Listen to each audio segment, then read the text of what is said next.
For 5 long years, Blake never let me step beyond the walls of the villa. Trapped in my gilded cage, I poured my soul into sketching jewelry designs. During that time, I collaborated on several occasions with Solomon's studio. A few pieces from their latest collection bore my signature touch. Over the years, Solomon had extended countless invitations for me to join his team, but bound by my contract with Blake, I had always declined. This time, when the offer came, I finally said yes. The phone rang not long after, and Blake's icy tone cut through the line. "Where are you?" His voice dripped with entitlement. "Didn't I make myself clear? I do and want my wife parading around for everyone to see. Get back here. Kendall is moving into the villa, and you're supposed to take care of her." "Take care of her?" I let out a dry laugh and replied as coolly as ever. "What's the matter, Blake? Did Kendall lose her hands or her legs? Or is the Great Wilson family suddenly too poor to hire a nanny?" Blake's fury crackled through the phone like a storm. "Who gave you the right to talk to me like that?" His voice was sharp, brimming with contempt. "Get back here right now, or I'll freeze your card. Let's see how long you last in Seattle without me."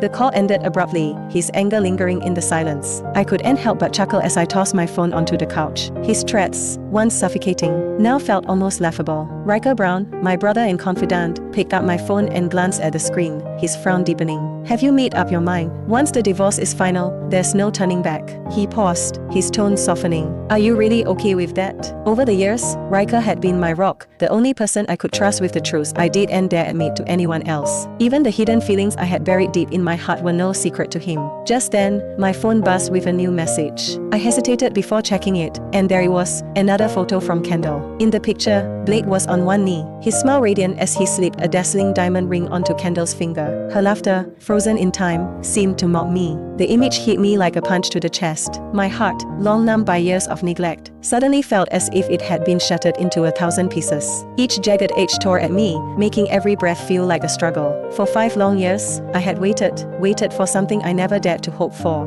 Yet, with nothing more than a flick of her finger, she had it all handed to her on a silver platter. At peace with it, I murmured, shutting off my phone as a hollow smile tugged at my lips. This was nothing new. I had anticipated it all along. From the very beginning, I had known what this was, a transaction, plain and simple. Time and money exchanged like currency, and with the contract finally reaching its end, it was my turn to walk away. The next day, Blake called relentlessly. I watched his name flash on my screen over and over but didn't answer even once. When his calls were met with silence, his anger came through in a text instead. "If you don't come back now, then don't bother coming back at all." I almost laughed at the irony. My fingers hovered over the keyboard, ready to remind him to read the divorce agreement waiting neatly on the coffee table. But before I could send anything, another message appeared, this time from Kendall. The photo loaded slowly, but the moment it appeared, it was like a slap to the face. There she was, draped in a pristine white wedding dress, her radiant smile glowing as she leaned into Blake's arms. The pictures kept coming, photo after photo of their apparent happiness. Wedding photos. My chest tightened, but I forced myself to scroll through the messages that followed. "We're already preparing for the wedding.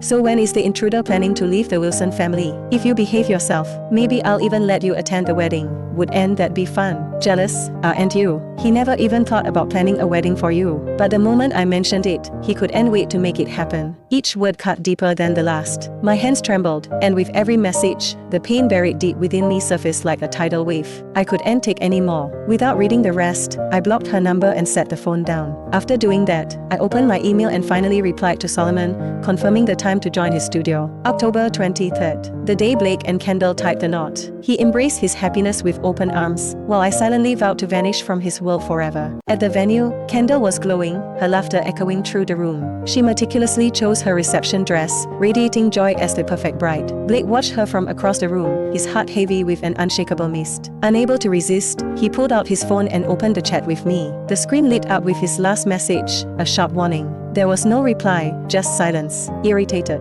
Blake fired off another message. "What childish tantrum are you throwing now?" But as he hit send, a glaring red exclamation mark greeted him. The message hadn't gone through. She had blocked him. Fury surged through him as he tried calling her, only to be met with the cold realization that his calls had been blocked as well. Without wasting a second, he grabbed his phone and barked orders to his assistant. "Freeze Laura's supplementary card immediately and restrict all her spending." The assistant hesitated before speaking. "Sir, for the past 5 years, she hasn't used her supplementary card even once." Blake froze. The words reverberated in his mind, unraveling memories he hadn't bothered to reflect on before. 5 years ago, Laura had been vibrant and radiant, her youth glowing like sunlight. From the moment they married, she had done everything he asked without hesitation. He had told her he disliked the scent of cosmetics, and she had stopped wearing makeup entirely. He had told her he didn't want his wife parading in public, and she had confined herself to the villa, hidden from the world for 5 long years. The supplementary card he had handed her was meant as a token, a trifling compensation for stealing her freedom and her youth. He had expected her to indulge like the wives of other wealthy men, lavishing herself with luxuries. But she hadn't touched a single cent. Not once. A strange heaviness settled in his chest, unfamiliar and unwelcome. Even when Kendall twirled before him in a newly chosen dress, asking with a coy smile if she looked beautiful, he could only manage a distracted nod. His thoughts lingered elsewhere. After the briefest of courtesies, Blake left the boutique and drove straight to the villa, his mind clouded with questions he couldn't answer.